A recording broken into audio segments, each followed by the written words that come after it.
Olá, pessoal. Estamos iniciando hoje a série Aspectos Morais na Revista Espírita. Esta série faz parte do projeto Revista Espírita da Associação Espírita Teresa d'Ávila, que se localiza na cidade de Porto Alegre, Rio Grande do Sul. Nossa intenção em trazer esta série de artigos da Revista Espírita significa que traremos reflexões, comentários, referências, em princípio, sobre vários artigos de cunho moral do Espiritismo.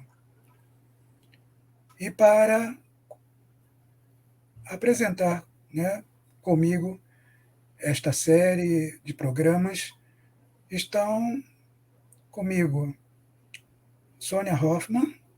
Olá, Sônia. Olá, Eduardo. Olá a todos que estão nos assistindo. E nós esperamos ser abençoados e amparados e que possamos realizar um trabalho, uma atividade com bastante leveza, com bastante responsabilidade e também incentivar todos vocês, todos aqueles que estão nos assistindo, a irem até a Revista Espírita e promoverem a leitura, uma vez que a Revista Espírita, dentro da codificação doutrinária, é tão importante quanto, e traz artigos bastante esclarecedores e bastante orientadores. Então, que com estes programas, com essa série de programas, todos nós possamos ficar incentivados a cada vez mais a termos o hábito de começar a ir buscar na Revista Espírita, nesta fonte profunda de esclarecimentos, mais e mais reflexões doutrinárias e, mais do que doutrinárias, morais para a nossa vida, para o nosso progresso espiritual, para a nossa evolução intelecto-moral. E conosco também o nosso companheiro Henrique Miranda. Olá, Henrique. Olá a todos, é uma alegria estar aqui ao lado de queridos amigos, Eduardo e Sônia, e também com vocês, onde nós vamos estudar a Revista Espírita, que faz parte do corpo doutrinário, quando a gente pensa que o Kardec, a partir da fundação da Revista Espírita, ele foi compondo vários artigos em que vocês vão perceber, vão sair muitos textos lá na codificação. Então, a gente pode dizer que a Revista Espírita tratou também de ser como um laboratório, como uma base para que o Kardec pudesse pensar. E nós aqui vamos tentar fazer o mesmo, pensar a doutrina espírita no seu efeito moralizador com nossos queridos amigos. E o interessante, Henrique, é que até mesmo com essa Revista Espírita, mais uma vez, assim como as demais obras de toda a codificação kardeciana, ele também apresenta muito o caráter da universalidade e da concordância, onde ele vai recebendo correspondências de outros médiums e vai recebendo também correspondências de outras pessoas de outros locais, e ele vai fazendo tudo isso, a mesma atitude, o mesmo trabalho de organização e de pesquisa científica que ele teve, com esse cuidado científico que ele teve na elaboração das demais obras, ele também tem com a Revista Espírita, e ele apresenta essa diversidade, não só de opiniões, mas também ele demonstra o quanto vários médiuns de vários locais participaram nessa construção coletiva. Isso é muito importante. Sim, e nós devemos notar que o Kardec não era um pesquisador de mesa, de laboratório. O Kardec, ele buscava, ele pesquisava. Nós vamos ter momentos em que o Kardec vai em busca de informação, né, de algo que contaram para eles, inclusive sobre um vidente que precisava de um copo para que pudesse ter ali a sua evidência, ele vai lá e busca, ele vai em loco e faz a pesquisa. Então, a gente vai perceber na Revista Espírita também, como a Sônia está colocando, que o Kardec não era alguém de laboratório, não é alguém de mesa. Ele estava sempre, é muito dinâmico. E é interessante nesse sentido, Henrique, nós sabermos, né, da humildade, da grande humildade de Allan Kardec, que poderia receber todos os méritos, né, pela codificação da doutrina espírita. Mas ele, já na introdução do Livro dos Espíritos, ele explica, né, de quem é verdadeiramente a doutrina espírita. E na Revista Espírita, que é dos Espíritos. Né? E na Revista Espírita a gente vê que muitas palavras que surgiram, né, alguns neologismos que surgiram dentro do Espiritismo, que atribuímos atualmente a Kardec, não vieram de Kardec. Né? Ele, como a Sônia falou, recebia muita colaboração de correspondentes, né, de médiuns de outros locais, até fora da França. Então, só para dar um exemplo, as palavras tipitologia e psicografia foram dadas a ele por correspondentes que colaboravam com ele. Né? E ele coloca isso em um artigo da Revista Espírita, aliás, justamente em um dos primeiros artigos do primeiro volume de 1858 da Revista Espírita. Bem, mas, queridos irmãos, queridas irmãs, nós queremos lembrar que a nossa proposta não é ler os artigos apresentados aqui na íntegra. Podemos até ler alguns pequenos trechos, mas a nossa proposta é comentar, refletir com vocês, né, e apresentar referências de artigos para que vocês depois consultem as próprias revistas e leiam, aí sim, na íntegra, devagar, com atenção, com foco, relacionando com pontos, né, dos 5 livros da doutrina espírita, os 5 livros básicos, e assim formar um aprendizado bem mais amplo, bem mais profundo. E neste nosso primeiro vídeo, nesse primeiro programa, nós apresentaremos o artigo Efeito Moralizador da Reencarnação, que está na Revista Espírita de 1868, no mês de outubro. E que adianto, né, ser muito interessante, porque já de início digo que aponta 2 princípios interessantes, né, bastante importantes do Espiritismo, que é a pluralidade das existências e a questão da expiação do passado. Vamos começar com a Sônia, então? Vamos lá, Sônia? Vamos começar. Allan Kardec, nesse artigo, ele recebe de um correspondente um material que foi publicado no jornal O Fígaro, e dentro deste jornal havia um breve ensaio, assim, uma breve correspondência do que... E isso se relacionava à doutrina espírita, relatando sobre a situação de uma pessoa, de um homem, que em outra encarnação ele havia sido um ator cômico, um comediante, e havia também sido um escravo grego. Músico, era um escravo grego, mas depois ele trabalhou também como um ator, um comediante e um compositor romano. Mas que ele tinha um problema muito sério de vaidade, de inveja, ele tinha sérios problemas de questões morais, de atitudinais, assim, não é? Então, ele, em outras encarnações, ele vai vivenciando determinadas situações que ele passa a entender, então, como um processo de expiação, e que nós também vamos entender ao longo de toda a revista espírita, que muitas e muitas vezes Allan Kardec utiliza reparação em lugar de expiação, ou então a oportunidade de melhoramento moral. Então, é sobre essas questões que nós vamos apresentar e vamos conversar.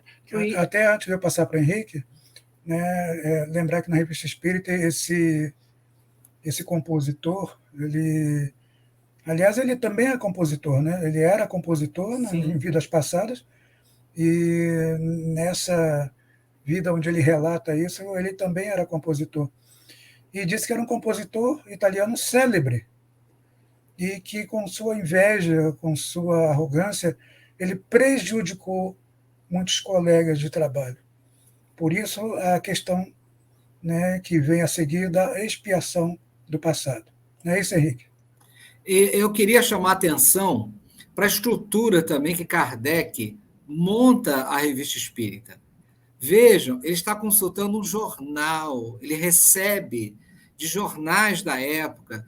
E, gente, jornais daquele momento, daquele ano, em que ou colaboradores mandam para ele, ou que ele mesmo lê. Então, vejam como a doutrina espírita ela tem o caráter atual e como Kardec estava antenado naquele momento. Então, é importante que você que vai ler o artigo, você que vai estudar a Revista Espírita, você fique certo que não são teorias, é uma história muito viva, é uma história do dia a dia.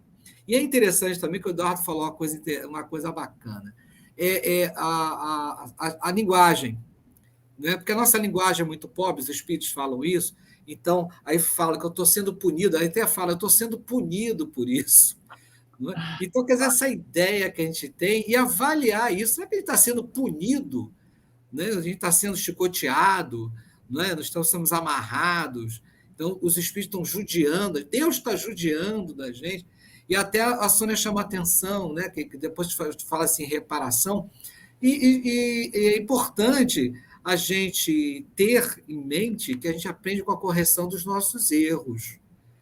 E essa história ela vai demarcar bastante que antes ele era invejoso, ele tinha uma série de problemas, mas que agora ele enxerga isso, ele se arrepende disso. Eu achei muito interessante, né? Mesmo sem compreender o espiritismo, ele já consegue empreender vamos dizer assim, como um caminho do filho pródigo, né, voltando, porque ele se arrepende. Então, vejam esse caráter moralizador da reencarnação. Mesmo sem entender, ele já consegue visualizar que aquilo era um erro e que ele tem uma nova chance, como a Sônia usou, eu gosto também, não desgosto da palavra reparação, mas eu prefiro ação pedagógica, Sônia. Exatamente. É uma ação pedagógica bastante importante. A encarnação é uma proposta pedagógica importantíssima na nossa vida, porque ela nos conduz justamente a estes efeitos moralizadores, a essas modificações de não somente eu perceber as minhas atitudes, as minhas inclinações, mas buscar o meu autoconhecimento, porque é a partir do meu autoconhecimento, a partir de como eu me sinto e eu me percebo, e de constantemente estar exercitando isso, começo a entender. Ele, sem ter tido um contato mais direto com a doutrina espírita, ele foi entendendo também, nesse artigo, que aquele momento era um momento importante na trajetória dele, para ele começar a sua modificação. E é claro que, aos poucos, ele vai também tendo outros conhecimentos, não é? Este homem que fica sabendo das várias situações que ele vivenciou em outras encarnações, e que ali fica bastante claro e bastante importante, e Allan Kardec, inclusive, coloca assim, que isso é de uma fácil compreensão, para todas as pessoas de qualquer idade. Eu ia comentar isso agora. Ele Né? fala isso, até uma criança entende isso. Até uma criança entende sobre essa questão da pluralidade das existências, não é? E dessa oportunidade que a reencarnação nos traz de promover essas modificações morais em cada um de nós. Eu Isso queria é. até tocar um pouco nesse assunto, com Sim, Eduardo e Sônia. Olha que coisa interessante, porque realmente é fácil de compreender. Né, todos nós temos uma compreensão, todos nós, pálida, de que há uma outra vida. As pessoas até de outras religiões brincam com isso. Ah, na outra encarnação eu vou ter outra chance. Então, quer dizer, faz parte, vamos dizer assim, até de um imaginário. Por isso que a gente fala, até uma criança entende, até uma criança brinca com essas palavras. E agora pense vocês que estão aí nos assistindo, que se não houvesse todo o preconceito, agora olha que interessante, se não houvesse todo o preconceito de outras religiões, esse pensamento seria muito natural, como o Kardec está dizendo. O Kardec não faz brincadeira quando diz que até uma criança entende. Ele não está fazendo, ele não está sendo jocoso, não está em nenhum momento. Ele está dizendo só o seguinte: olha, é uma ideia muito simples, é natural. Mas nós temos, Eduardo e Sônia, o quê? Todo o peso do preconceito religioso que jogou, vamos dizer assim, uma flecha preta, né? Uma flecha, né? que obscureceu, né? Todo o contexto, né? Que nós entendemos como reencarnação. E muitas vezes algumas pessoas têm uma tendência a colocar um aspecto de mistério, ou de que haja toda uma problemática, um conjunto de raciocínios que são tão complicados e tão complexos que não podem ser realizados por todas as pessoas, independente da sua evolução acadêmica. Não, isso pode ser feito, pode ser apresentado de qualquer forma. E assim como tu utilizaste que a encarnação é uma ação pedagógica, a nossa participação também no momento que nós somos palestrantes ou que nós estamos também trabalhando no processo de difusão dos artigos da Revista Espírita ou de todo o escopo doutrinário, de toda a proposta doutrinária, nós também precisamos, muitas vezes, agir com esse aspecto pedagógico, que é justamente de falar dentro de uma linguagem que seja entendível pelas demais pessoas, não é? Nós podemos tornar simples, nós não precisamos ficar complicando, trazer problemas complexos, transformar os problemas complexos em questões simples que podem ser trabalhadas por todos nós. E é justamente no artigo, Kardec fala isso, popularizar. Popularizar as massas, não é? A moralização das massas, isso é importantíssimo. Essa frase que ele utiliza nesse artigo, da moralização das massas, ou seja, do povo como um todo, não é? Porque o espiritismo não se realiza somente na casa espírita, mas é em todos os locais que nós estamos. Não é? E outro ponto importante, que não está escrito no artigo, né? Um princípio que não está escrito no artigo, mas pela fala desse compositor, pela história que ele conta do que ele fez em vidas passadas e pelo que ele fez, ele está colhendo as consequências disso na atual encarnação, é a lei de causa e efeito. Sim, sim. Não é à toa que no título, né, nada, para Kardec, nada é por acaso nem por coincidência. Mas não é à toa que no título de Kardec coloca efeito moralizador da reencarnação. Né? Ele sentia isso no espírito dele, né? Por causas negativas, ruins, né? Por comportamentos inadequados que ele teve em encarnações passadas, atualmente, como consequência, como efeito disso, ele está passando por, né, bastante sofrimento, bastante situações sacrificiais. Ou seja, isso está bem claro. Por isso que Kardec, acredito, nem tenha escrito isso, porque está claro nessa abordagem do compositor. Vamos lembrar uma coisa interessante. 1865, já, o Céu e o Inferno já tinha sido lançado. Então, as pessoas já estavam com esclarecimentos quanto a Céu e Inferno, que ninguém ia para o inferno. Porque pensem bem, olha só. Gente, imagina todas as pessoas pensando o seguinte: não, a vida é só essa, então eu não tenho muita escolha, eu vou aproveitar. Ou você fica imobilizado, porque, como eu cometi algum erro, eu vou para o inferno. Né? Então, quem não tem muito a perder, né, e acha que o inferno vai ser um lugar melhor do que aqui, como é que vai se comportar? Então, vejam como a reencarnação nos dá, né, um caminho seguro para quê? É claro que a gente vai ficar deixando tudo para outra encarnação, mas como nós temos chances, nós temos etapas ainda a cumprir, nós temos muitos processos a viver, e tudo isso são chances que nós temos. Agora, é claro que outra coisa boa, né, tudo que a gente faz é acumulativo. Então, o que você tem aqui, você vai levar para outra encarnação. Então, é até interessante pensar isso, né? Nós que já estamos aí chegando à terceira idade, quem já chegou à terceira idade, quem está com 100 anos. Se você aprendeu uma língua hoje com 100 anos, você vai levar esse aprendizado para adiante. Então, a gente não perde, a gente está sempre acumulando conhecimento. Isso é altamente consolador. E, claro, vai ser também o quê? Aliás, interessante é pensar na palavra moralização também, Sônia, Eduardo. Sim,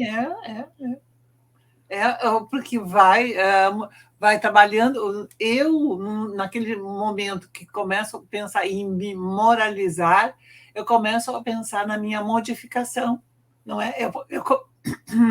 Eu começo a entender que alguma coisa não vai muito bem dentro de mim, não. Opa, eu não estou com essa bola toda, não.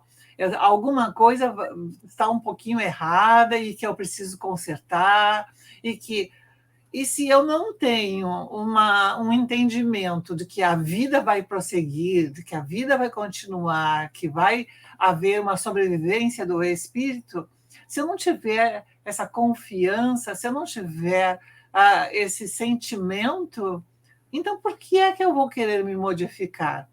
Não é? Se eu, por exemplo, fico sabendo que eu já fiz coisas erradas, e é por isso, em algumas religiões, dizem: fazendo coisas erradas vai para o inferno, fazendo coisas boas vai para o céu. Se eu não tenho consciência que eu já fiz coisas erradas nessa própria encarnação, qual vai ser o meu incentivo em começar a me moralizar, a me transformar em uma pessoa do bem? Nenhum, porque eu vou ir para o inferno de qualquer jeito mesmo, não é? Então, naquele momento que a doutrina espírita, traz exatamente essa questão pedagógica, essa possibilidade de moralização, a fim de que eu melhorando, eu também vou melhorar a minha trajetória como espírito em evolução.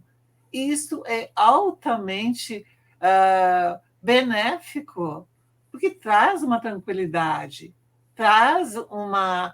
Até Allan Kardec utiliza nesse artigo uma palavra que eu achei bastante interessante para significar uma serenidade. Ele colocou ser mais ameno, não é? Amenidades. Mas, então, nós precisamos também ser espíritos mais serenos. Mas para nós nos tornarmos espíritos mais serenos, mais seguros, mais tranquilos, nós vamos precisar do quê?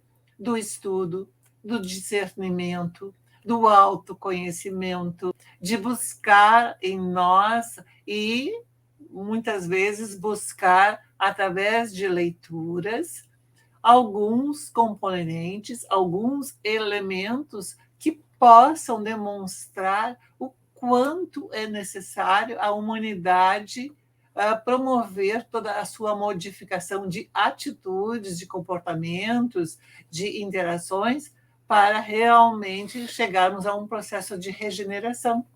Isso e a doutrina espírita nos traz isso, e a revista espírita nos traz isso com muita propriedade, não é, Eduardo? Exato, e como você falou a palavra-chave. Isso é um processo. Né? Kardec não colocou lá no título efeito moralizador da encarnação. Ele botou efeito moralizador da reencarnação, ou seja, da pluralidade das existências, né, vidas sucessivas, que Deus nos dá a sua misericórdia com essas oportunidades de nos transformarmos moralmente. Né, como até Kardec fala que o verdadeiro espírita é aquele que, né, procura ver a sua transformação moral no esforço que faz para domar suas más tendências, suas más inclinações.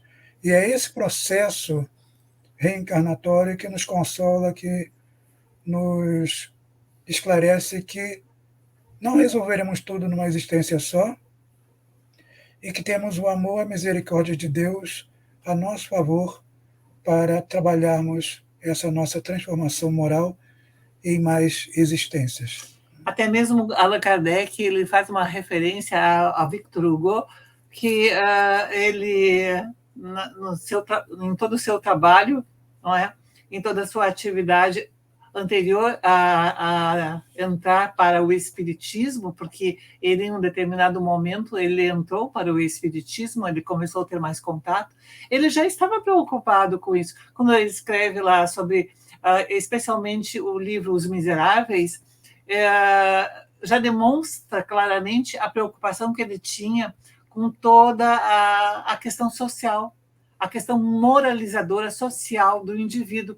E, inclusive, um dos personagens, o personagem principal dos Miseráveis, ele fica se questionando até quando e por quanto tempo ele deveria seguir na legislação humana ou seguir a legislação divina, até que ele é esclarecido no próprio livro por um bispo. Então, Allan Kardec ele vai utilizando questões que aconteceram antes da sua época, durante a sua época, e vai trazendo para esses contextos para que nós possamos analisar que esse não é um processo inovador no sentido assim, o espiritismo está lançando a novidade de que a reencarnação tenha um aspecto moralizador. Não. Ele está dizendo claramente ali que na nossa reencarnação nós temos essa oportunidade moralizadora, vivenciando situações, vivenciando por N processos, não é? Por processos, muitas vezes, de adversidades, até mesmo questões da alegria. Muitas pessoas pensam que é somente no sofrimento, mas não, às vezes também em momentos de alegria, existe um momento fraterno que nós estamos tendo aqui, por exemplo, juntamente com o Eduardo, junto com o Henrique, com todos vocês, este é um momento fraterno. É a alegria de trabalhar, de servir, de fazer algo bom. É moralizador isso também, não é? O personagem é o Jean Valjean, né, dos Miseráveis. Isso. Eu queria só, porque a gente já está terminando, e para não ter briga, eu fico tentando entrar aqui, gente, mas olha só, eles falam coisas tão boas. Assim, não, eu vou falar agora. Não dá, agora não dá, porque senão. Como é que eu vou interromper isso? Mas é só uma observação que Eduardo e Sônia fizeram, mas eu queria só realmente ratificar isso, que eu acho muito importante. O efeito moralizador, ele é interno, porque a gente tem uma ideia, socialmente falando, que o efeito moralizador externo não é, gente, é interno. É a busca que nós fazemos e que é despertada pela reencarnação, porque você sabe que você tem um tempo. É claro que o tempo é muito importante, mas você, nesta vida, você já pode ir se transformando para ter, numa próxima vida, uma vida muito melhor do que essa. Agora, que é construída agora. Esse efeito moralizador é agora, não é para depois. Isso que é importante colocar. Então, a reencarnação tem a chance futura, mas o efeito moralizador é de agora. Bom, o tempo está acabando. E aí, gente? Eu só quero terminar minha parte, né, esclarecendo para quem ainda não sabe, como a Sônia mencionou em Vitor Hugo, que faz parte do artigo, né, que é mencionado no artigo por Allan Kardec, que ele encarnado, ele se tornou espírita. Porque muita gente conhece livros psicografados pelo espírito Vitor Hugo. Né? É o mesmo. Só que ele não escreveu só desencarnado. Né? Ele, quando encarnado, foi um dos melhores, né, e maiores escritores da nossa literatura mundial. Abraço a todos e até a próxima. Até a próxima. Tchau, foi um prazer, uma satisfação estar com vocês. E estaremos aqui na nossa próxima semana trabalhando com outro artigo da Revista Espírita. Obrigada, Henrique. Obrigada, Eduardo. E agradecida também a todos vocês por estarem nos assistindo. Gente, um beijão. Muito obrigado.